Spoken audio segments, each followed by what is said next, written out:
Hello students, welcome to our channel master Subhashpuri math 100%। आज पढ़ा परीक्षा दर्पण mathematics model question paper 1 subjective number 3A।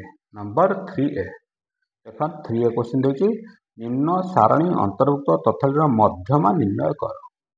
संभाग देला, राशिकृत बारंबारता देला, मध्यमा निर्णय करवा। बुझेला?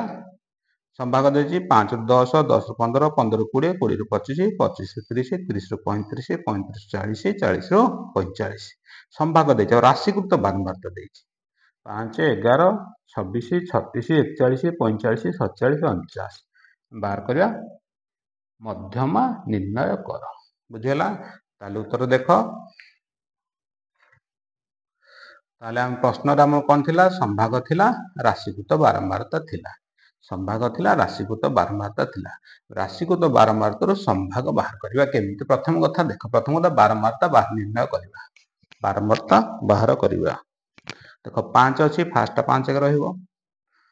तापर अछि 11 रु 5 गले 6, वियोग करि कर लिखिबा। 11 रु 5 गले 6, 26 रु 11 गले 15, 36 रु 26 गले 10, 41 रु 36 गले 5, 45 रु 41 गले 4, 47 फेराना 45 2, 49 फेराना 47 इक्वल 2। ताहले आमे देखिबा बारंबारता कौन करवा? समष्टि कथा सिग्मा एफ।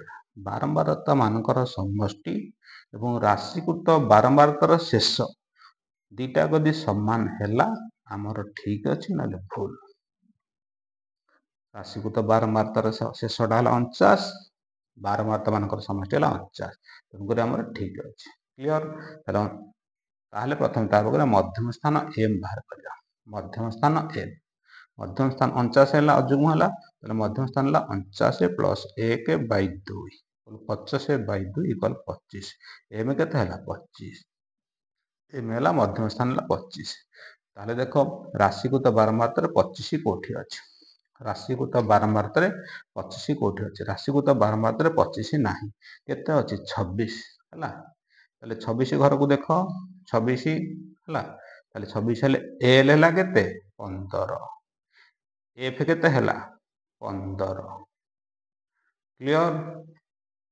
सी केते हला? 11, आई केते हला? 20 रु 15 गले 5। बुझियला?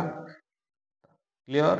ताले लिखि देला में एल एल एफ सी आई हला, सब लिखि देले। तापर एटी हमें सूत्र पकेबा। सूत्र पकेबा मध्यमा MD, MD is equal L plus M minus C by F into I. L मूल्य है 15 प्लस एम है 25 माइनस सी, सी के 11 बाई 15 इंटू 5। 5 को 15 काटले 3, 5 को 15 काटले 3, ताले 15 को 15, 25 रु 11 गले केते? 14, 14/3, 14/3।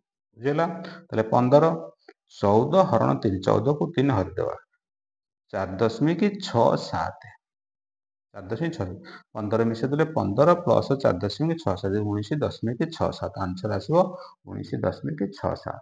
मध्यम आसीबो 19.67।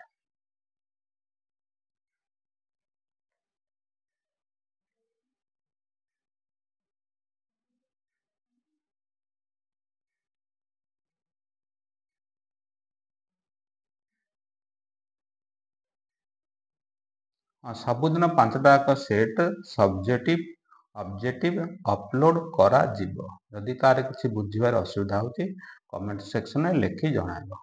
Okay, thanks.